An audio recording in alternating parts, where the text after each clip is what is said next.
Collègue Cheikh Seck, suivi de Samba Dang.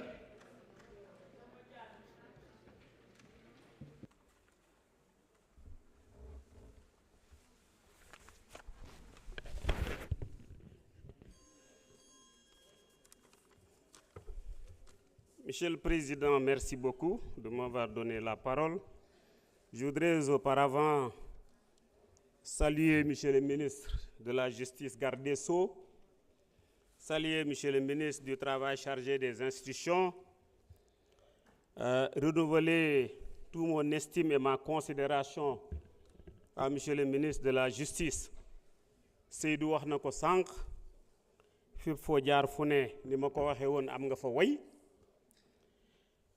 Vous êtes un homme pétri de valeur et d'une humilité sans reproche. ñàkkal sa bopp fayda loolu doo ko def. Monsieur le Président, ñu ngi lay féliciter di la nuyu. Que les choses s'arrêtent aujourd'hui ou que ça s'arrête demain, je l'avais dit, bennoo mu tas tey mu tas suba wala mu tas ginnaaw suba la ñu yemale.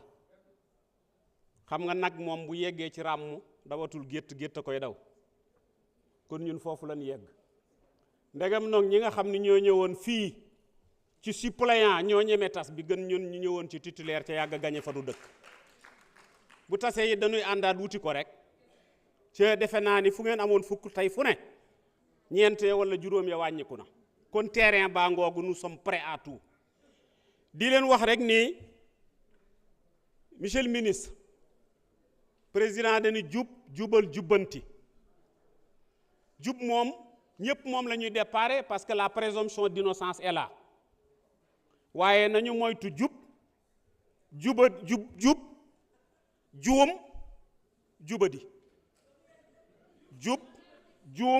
jubadi donc à la place de jubal jubbanti nañu moytu juum jubadi parce que am na noo xam ne boo ko toppee ci loolu lay mujj. Monsieur le Président, assemblée bi dañ nga fi lu ne dégg nga fi lu ne nga garder sa humilité garder sa sérénité garder sa tranquillité sa compétence. Vous avez été un travail régulier, ordonné, efficient, d'une honnêteté sans reproche et capable d'objectivité. Monsieur le Président, l'histoire retiendra que vous avez été le président le plus tolérant.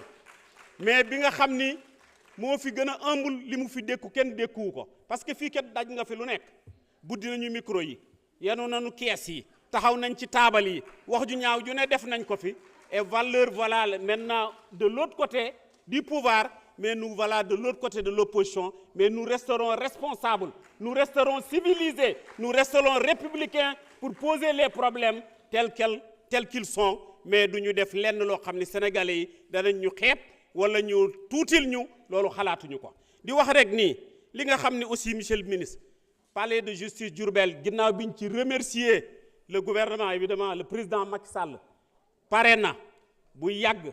léegi lan moo tee ñu mën ca toxu ñu ngi continuer ci ay maisons yooyu dañ fa louer di taxaw ci mbedd yi di atte je crois que ça également il faut très rapidement que loolu aussi ñu defal ko. di wax rek ni Sénégal réewum jàmm la nous avons des régulateurs dans notre pays en l'occurrence surtout les chefs religieux et les khalifes généraux dafa am discours yoo xam ni discours de croyance discours de réflexe identitaire yooyu nañu ko moytu parce que réew mi jàmm la ñu bëgg.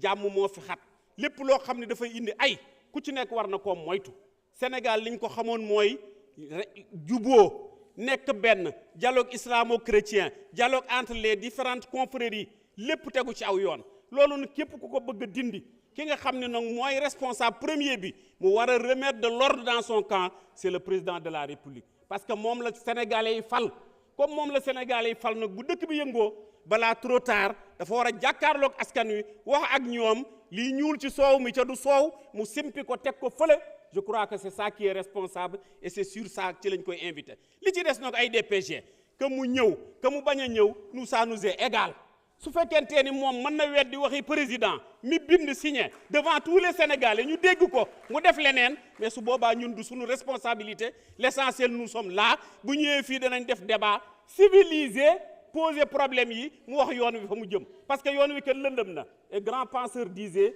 vision sans action n'est que rêve et action sans vision n'est que perte de temps on ne voit pas la vision et vous ne menez aucune action tendant à un développement. Je vous remercie. Merci, chers collègues.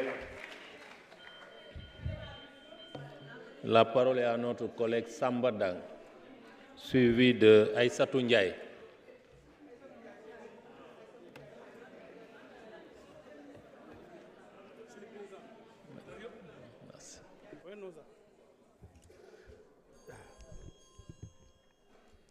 Auzu billahi minash shaitanir rajim. Bismillahir rahmanir rahim. Wa salatu wa salamu ala rasulillahi sallallahu alayhi wa sallam. Monsieur le ministre de la Justice, garde des Sceaux, ainsi que vos collaborateurs, Monsieur le ministre du Travail et de l'Emploi, ainsi que vos collaborateurs, surtout mon frère, mon collègue, mon ami, Yata Bignona et Kouleng Yata Velingara Ndeye Sokhna. Donc je vous salue et je salue l'ensemble donc de vos collaborateurs. Monsieur le ministre, j'emprunte ma voix avec la vôtre et celle du président et du Premier ministre pour présenter donc nos condoléances à tous les Sénégalais suite à l'accident qui s'est déroulé à Bambey. Et vraiment, nous éplorons et c'est quelque chose qui nous va droit au cœur, qui est très difficile, mais c'est comme ça la vie. Et nous présentons donc nos condoléances donc à l'ensemble des Sénégalais. Monsieur le ministre, nous remercions le président Bassirou Diomaye Diakhar Faye d'avoir choisi Madame le professeur comme présidente de ce comité. Elle en est capable, elle en a les moyens, et elle l'a prouvé au niveau national et au niveau international. Et nous lui souhaitons bon vent et toutes nos félicitations, donc Madame le ministre, Madame la présidente.